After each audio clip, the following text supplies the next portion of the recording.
Câmara de Vereadores de Balneário Camboriú. TV e Rádio Câmara. As principais notícias do Poder Legislativo de Balneário Camboriú e tudo que envolve a cidade. Você acompanha agora no Câmara Informa.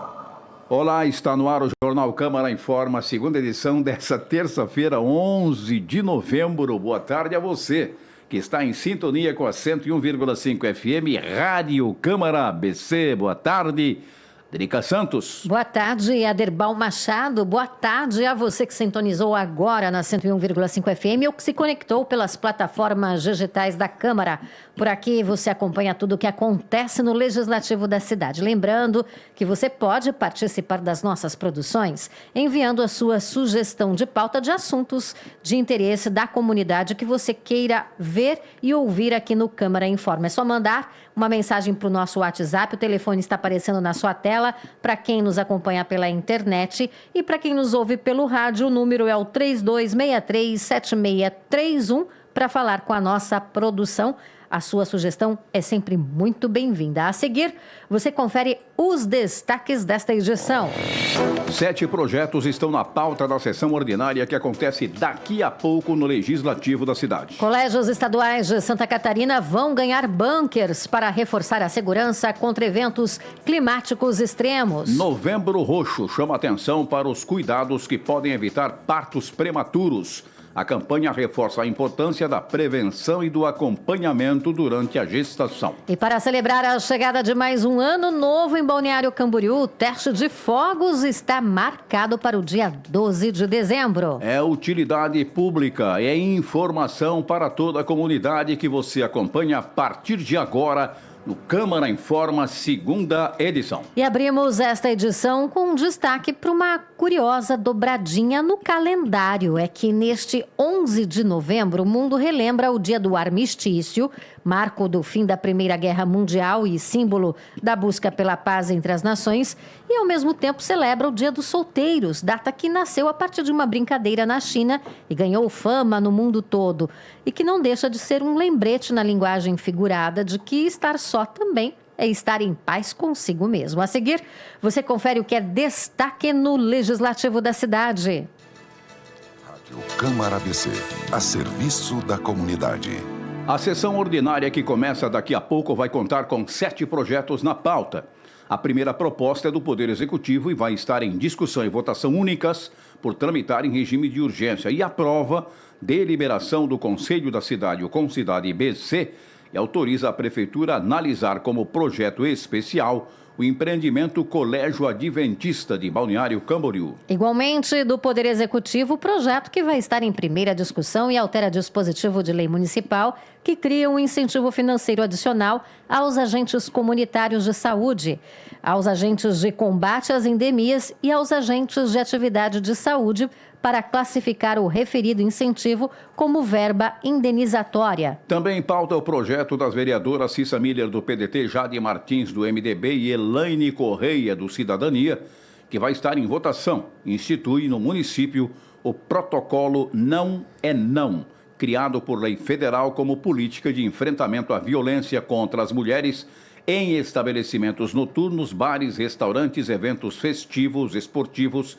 e outros espaços de convivência e socialização. Já os demais projetos na pauta são do Poder Executivo e vão estar em votação. O projeto que trata da isenção do Imposto Predial e Territorial Urbano, IPTU, incidentes sobre o imóvel que especifica. A proposta que dispõe sobre a recomposição dos valores devidos ao Fundo de Assistência à Saúde do Servidor Público do município de BC, o FUNSERVIR, em decorrência da dispensa realizada com fundamento em lei municipal.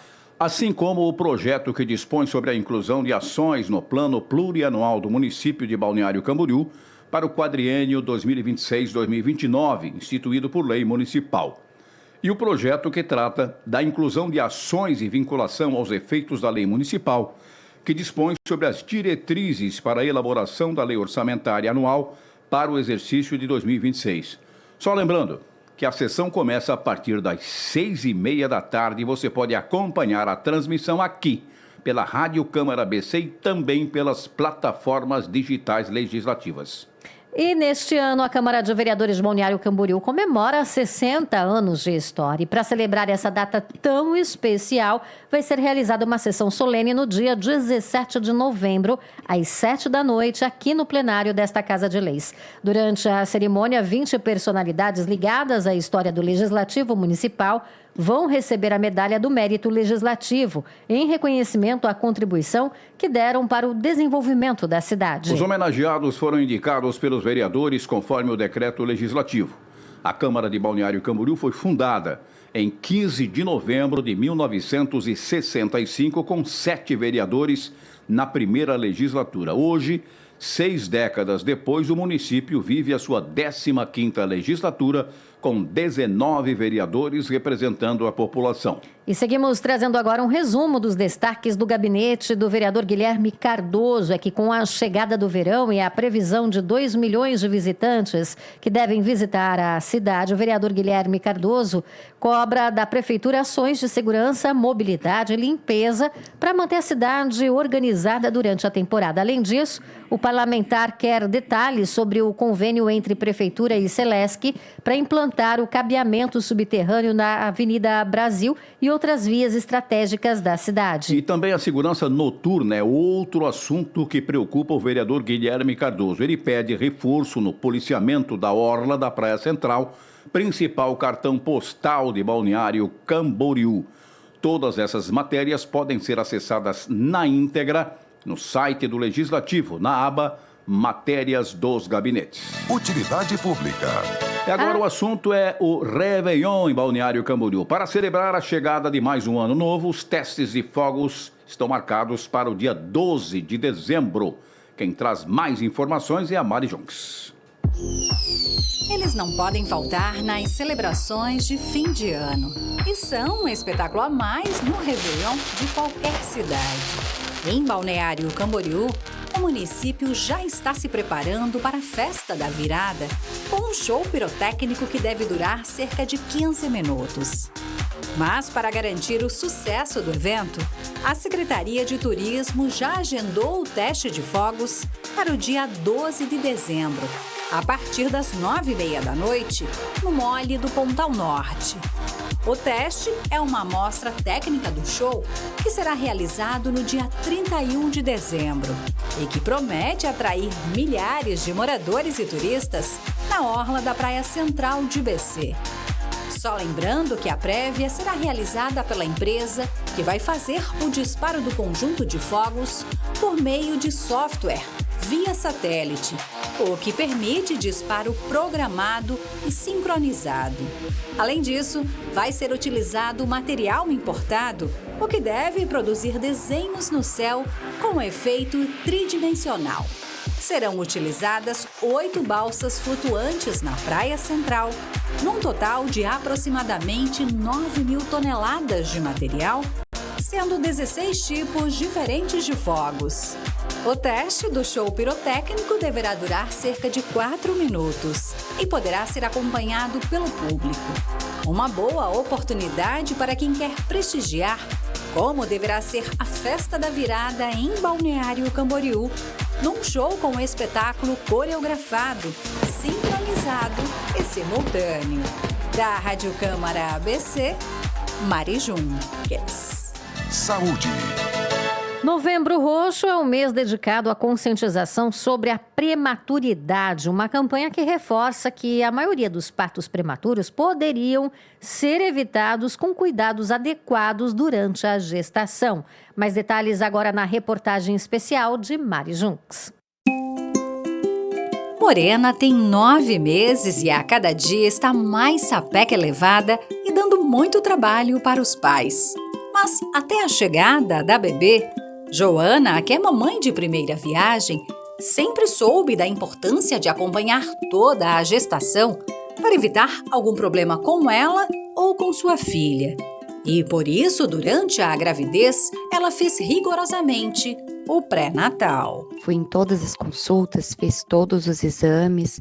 Ele foi fundamental para me tranquilizar também e para acompanhar caso a neném tivesse algum probleminha de saúde, porque tem situações que desde a gestação já podem ir sendo tratadas, né? Inclusive, por ter tido uma gestação muito tranquila e saudável, eu continuei fazendo exercício físico até o 8º mês de gestação, sem nenhum problema, com acompanhamento, o que ajudou bastante no pós-parto, né, para a recuperação. Mas, infelizmente, nem toda gestante consegue se preparar adequadamente para passar pela gravidez e evitar complicações que possam tirar o sono da futura mamãe, afirma o médico ginecologista e obstetra que atua no Hospital Marieta, em Itajaí, Gustavo Cortes. Algumas doenças que a gente detecta no início, por exemplo, sífilis, a gente detecta, a gente consegue tratar isso aí, tanto para a mãe quanto para o bebê. Intercorrências podem acontecer, né? Então, pode ter uma sífilis congênita, por exemplo, uma repercussão fetal, que pode acontecer realmente uma repercussão ruim para o bebê. Então, se a gente detecta antes, a gente trata antes e a gente consegue ver algo positivo tanto para a mãe quanto para o bebê. O médico ginecologista e obstetra alerta ainda que a maioria dos partos prematuros poderiam ser evitados durante a gestação. Vá às consultas, siga as orientações do médico, siga certinho as orientações de primeiro trimestre, consultas mensais, consultas quinzenais, consultas semanais. Faça todos os exames corretamente.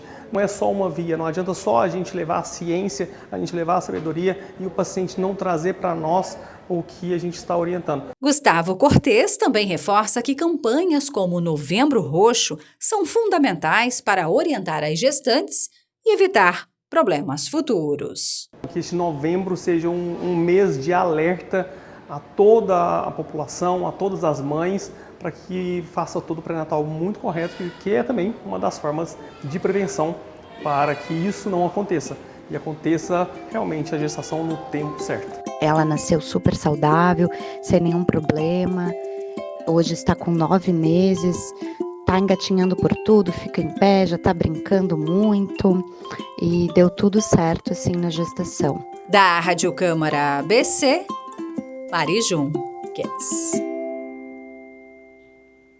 Informação. O governo de Santa Catarina anunciou uma medida inédita para reforçar a segurança nas escolas estaduais. A construção de bunkers, que são um tipo de sala segura para proteger toda a comunidade escolar em casos de tempestades e tornados. A Mari Junques retorna aí com detalhes.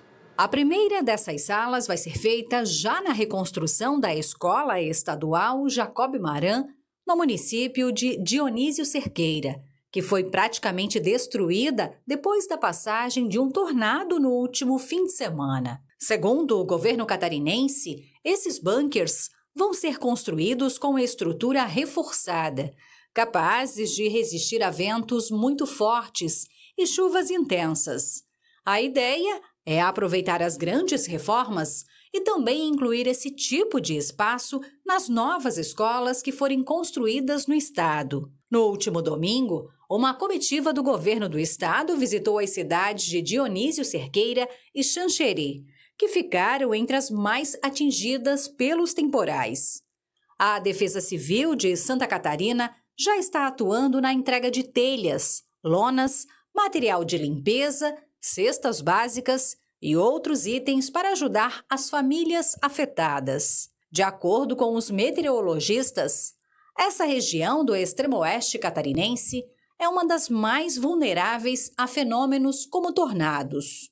O último, que atingiu também o oeste do Paraná, onde 6 pessoas morreram e 750 pessoas ficaram feridas, a força dos ventos chegou a 250 km por hora, o que equivale a um tornado categoria F3 na escala Fujita, capaz de devastar praticamente uma cidade inteira. Com esse novo plano, o governo quer estar mais preparado para enfrentar esses eventos climáticos, que, segundo os especialistas, podem acontecer com mais frequência. Da Rádio Câmara ABC, Mari Junques. Agora 6 horas e 15 minutos.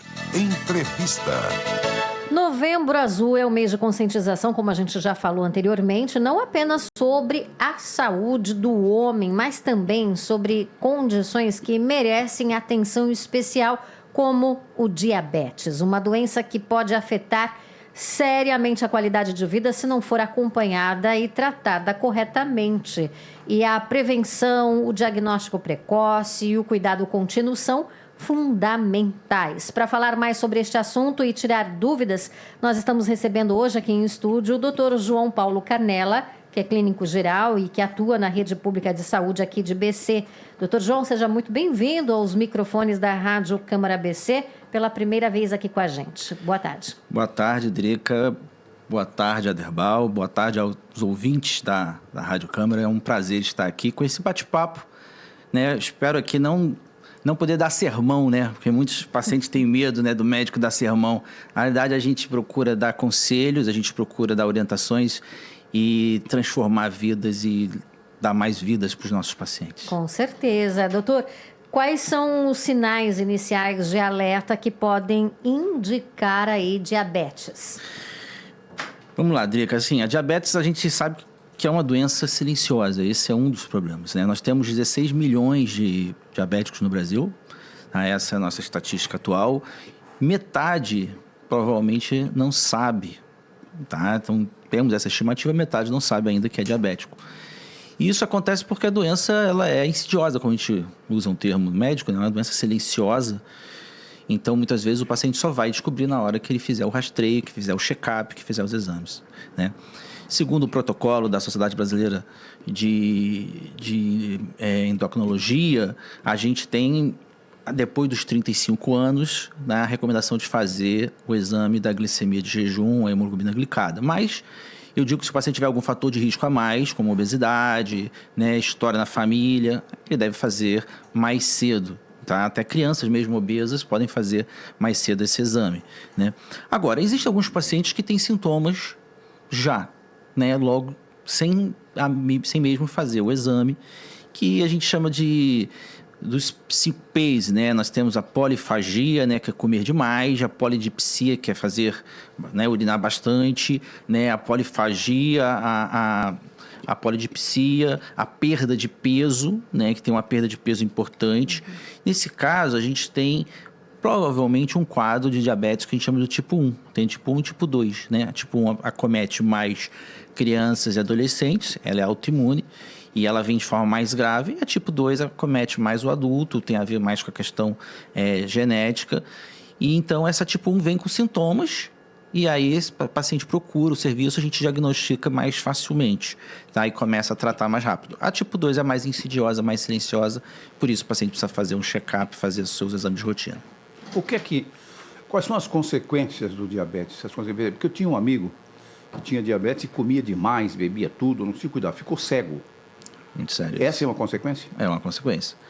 E é uma consequência que ocorre quando o paciente fica muito tempo, né, com a sua diabetes fora de controle e acaba que, quando isso acontece, ele vai fazer os exames e vê que tem um comprometimento da retina, do fundo do olho, né, uma retinopatia diabética, e aí muitas vezes já não tem muito o que fazer. É irreversível. É irreversível. Então ele tem que procurar logo, né, diagnosticar cedo, tratar, seguir o tratamento para evitar esse desfecho muito trágico. O corpo não denuncia se a pessoa é propensa a ser diabética ou não?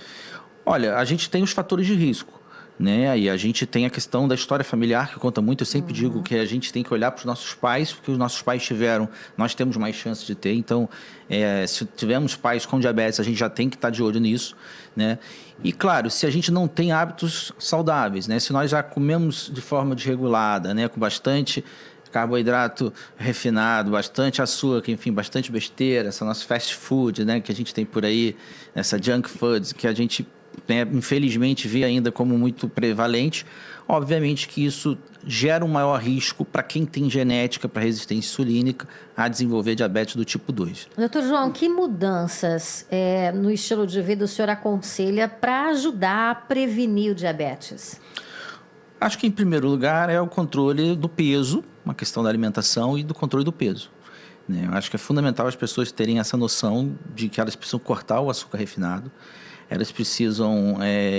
isso não significa não comer doce. Nós temos doces aí que podem ser feitos até com alguns tipos de açúcar mais, vamos dizer assim, menos diabetogênicos ou com menos capacidade de gerar problemas, como o açúcar demerara, o açúcar mascavo, mas nós temos também outros tipos de adoçantes, como o xilitol, né, como a stevia. Então, temos doces hoje que têm açúcares mais saudáveis e até doces sem nenhum tipo de açúcar. Então, os prazeres na alimentação podem acontecer, porém, a gente precisa ter ciência disso. Então, eu sempre digo que é preciso ter consciência do que está se alimentando, tomar cuidado com os carboidratos complexos também, que não sejam integrais. O ideal é carboidratos integrais. E com peso, né? Estar sempre medindo o seu peso, fazer o cálculo, né, lá do IMC, ir no seu médico ou no seu nutricionista, para ver se está acima do peso e fazer um tratamento para isso. São os fatores de risco principais. E a atividade física também é fundamental estar sempre fazendo atividade física. A gente já disse outras vezes aqui, né, Aderbal, que a saúde começa pela boca. Exatamente, exatamente isso que eu ia falar. Porque uma vez a gente pediu um conselho para um amigo que era oftalmologista, mas era médico, isso era nosso. Perguntamos, doutor Henrique Pachter, o que é que a gente precisa não comer para fazer tudo que é bom? Tudo que é bom. Agora, tudo que é bom, a gente sempre diz, né? Tudo que é bom e é gostoso tem um preço a se pagar. Eu acho que se a gente tem um certo controle de não abusar, de ter um pouquinho de cada coisa, né? Você pode comer, mas não Você pode comer de tudo, né? Equilíbrio. E é equilíbrio. Acho que equilíbrio é tudo na vida. Doutor João, existe diferença na prevenção tanto para homens como para mulheres, na questão da diabetes? O que vale para um, vale para o outro? O que vale para um, vale para o outro. Eu acho que é claro que o homem ele tem, por a questão metabólica, hormonal, né? A mulher ela tem uma proteção maior por causa do estrogênio. Então, de uma forma geral, o estrogênio facilita a proteção metabólica cardiovascular dela. E o homem não. O homem tem esse risco maior cardiovascular. A gente vê que os homens morrem, né, mais, né? Eles até morrem 7 anos mais cedo que as mulheres. Essa estatística que se apresenta. Então, os homens precisam tomar muito cuidado, principalmente com a tal da barriguinha de chope, enfim, a obesidade central, que é muito comum, que ela tem um potencial maior de predispor a diabetes. Essa gordura central, ela tem sim um potencial de gerar uma resistência insulínica e essa insulina não funcionar direito. Eu sempre digo que é como se fosse um carro, né? A glicose, ela dá essa energia para o carro, a insulina dá um freio, né? E quando essa insulina não funciona direito, o freio não funciona direito, o carro derrapa e bate. É a gordura visceral, né? A gordura visceral, essa gordura central, que ela é a que tem maior risco de causar essa menor ação da insulina, e sem a ação devida da insulina, a glicose vai subindo e glicose alta no sangue o tempo todo. Isso vai envelhecendo o nosso organismo, vai envelhecendo nossos tecidos. A famosa pochete, né, Aderbal? É verdade. Agora, como é que funciona o tratamento hoje do diabetes? É só medicação ou o acompanhamento médico envolve outros cuidados que faz toda a diferença? Excelente pergunta, Drica. Eu acho assim, a gente sempre trabalha com mudanças de hábitos de vida, né? Salvo alguns casos que a gente já tem que entrar com a medicação de cara, né? Principalmente pacientes com diabetes tipo 1, que já estão com a glicose muito alta, e a gente precisa começar logo a insulina. De uma forma geral, a gente coloca ali em torno de 6 meses para que o paciente comece a se conscientizar que ele precisa mudar os seus hábitos, né? Ele precisa mudar a alimentação, ir no nutricionista, precisa perder peso, precisa fazer atividade física, cessar tabagismo, tá? Se depois desses 6 meses, com a sua glicose de jejum ainda alterada, porque veja, existe a pré-diabetes, né? Resumidamente, entre 100 e 125 é pré-diabetes, acima de 125 já é diabetes, ou pela hemoglobina glicada, tá? Que é um outro exame muito importante, que muita gente não sabe, não tem conhecimento. É uma hemoglobina glicada acima de 5,7 até 6,4 é pré-diabetes, acima de 6,4 é diabetes. Então, na pré-diabetes, você já tem que começar a mudar os seus hábitos de vida e, eventualmente, pode até começar algum remédio. Já com a diabetes, muitas vezes a gente começa com remedinho, mas se a gente perceber que o paciente vai se dedicar, a gente dá 6 meses para ele mudar hábitos, principalmente perder peso, que aí a gente consegue, muitas vezes, até retardar o início do remédio, tá? Então, isso é fundamental. É disciplina, né, doutor? Disciplina. Agora, doutor João, para a gente encerrar o nosso bate-papo, que passa muito rápido, infelizmente, os principais riscos de quem não controla corretamente a doença, é importante a gente falar disso, para levantar aí, né, sinal de alerta. E o paciente com diabetes, ele pode levar uma vida normal? É uma outra pergunta para a gente encerrar neste Novembro Azul. Lembrando, como o senhor já bem colocou aqui, que os homens costumam viver 7 anos a menos que as mulheres, justamente porque a gente mais vê por aí são as viúvas. Fogem do médico, né? As viúvas. Fogem do médico, cheios de né, viúvas aí, porque os homens vão primeiro. Não é só por isso.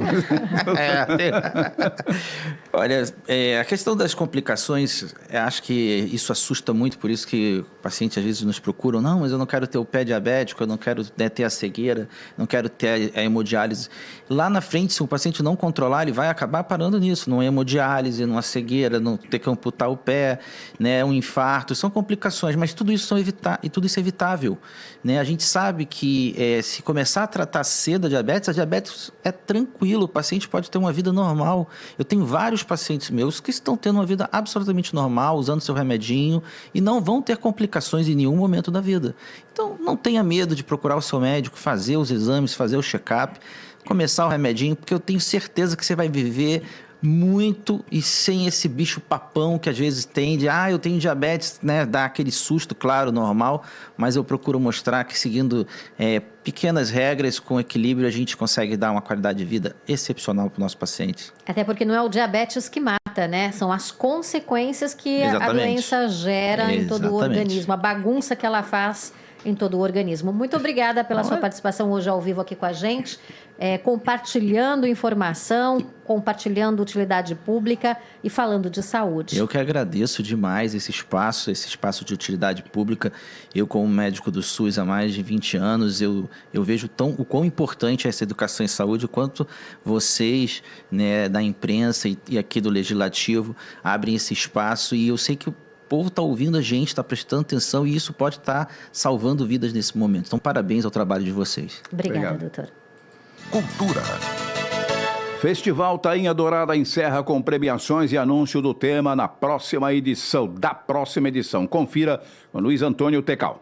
Depois de 6 dias de intensa programação, com exibições, oficinas, painéis e encontros que reuniram estudantes, profissionais e apaixonados pelo audiovisual, o 14º Festival de Cinema Tainha Dourada encerrou suas atividades no último sábado, com a cerimônia de premiação realizada no Teatro Adelaide Conder, na Univale, em Itajaí. Durante o evento, foram entregues mais de 20 prêmios, entre troféus e valores em dinheiro, reconhecendo os melhores curtas-metragens entre os 41 selecionados nas categorias universitárias e profissionais. Ao todo, o festival recebeu 555 inscrições de filmes vindos de várias regiões do Brasil e também do exterior. Nesta edição, 240 pessoas participaram das atividades formativas.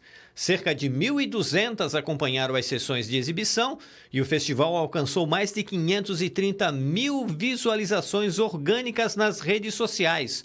Números que consolidam o Tainha Dourada como um dos principais festivais universitários do país. O produtor do festival, Fábio Cador, destacou o crescimento e o alcance da edição deste ano. O Tainha desse ano ele celebrou a criatividade e o talento não só de universitários, mas também de profissionais catarinenses que têm esse propósito de conectar a universidade, a comunidade e o mercado profissional. Nosso objetivo é transformar esse evento em uma referência nacional e internacional, valorizando sempre a produção regional e as novas gerações de realizadores. E os preparativos para a próxima edição já começaram, com o anúncio do tema, como adianta Fábio Cador. E encerramos essa edição já anunciando o tema do próximo ano, o chamado urgente da natureza. Um convite para refletirmos sobre as conexões entre o meio ambiente, a tecnologia e as novas formas de criação e distribuição do audiovisual. O Festival Tainha Dourada é uma realização da Universidade do Vale do Itajaí, a Univale, em parceria com a Rockset Filmes. A edição deste ano foi viabilizada por meio do Prêmio Catarinense de Cinema 2023, edição especial Lei Paulo Gustavo, promovido pelo Ministério da Cultura, Governo Federal e realizado pela Fundação Catarinense de Cultura. Da Rádio Câmara ABC, Luiz Antônio Tecal. Tempo e temperatura. A quarta-feira vai ser de bastante nebulosidade aqui em Balneário Camboriú, especialmente ao amanhecer. As temperaturas ficam na casa dos 16 de mínima e 25 de máxima. As informações são da Epagrecira. Agora são 6 horas e 30 minutos e o Câmara Informa a segunda edição desta terça-feira. Vai se despedindo por aqui a apresentação de Aderbal Machado. Idrica Santos, reportagens de Mari Jonques, Alessandra Damasceno e Luiz Antônio Tecal. Operacional, Mauro Haddad e Renato Soares. Realização Departamento de Comunicação Social e TV da Câmara de Vereadores de BC. Câmara Informa volta amanhã a partir de 9 da manhã com Mari Junques e Luiz Antônio Tecal no comando da primeira edição. Muito boa noite, até lá. Obrigada pela companhia e em instantes você fica ligado aí na 101,5 FM e também você que está conectado pelas plataformas digitais passa a acompanhar a transmissão em tempo real pela Rádio Câmara ABC da sessão ordinária do Legislativo. A gente se encontra novamente amanhã. Boa noite. Tchau, tchau. Você ouviu Câmara Informa, o seu jornal diário, na Rádio Câmara ABC.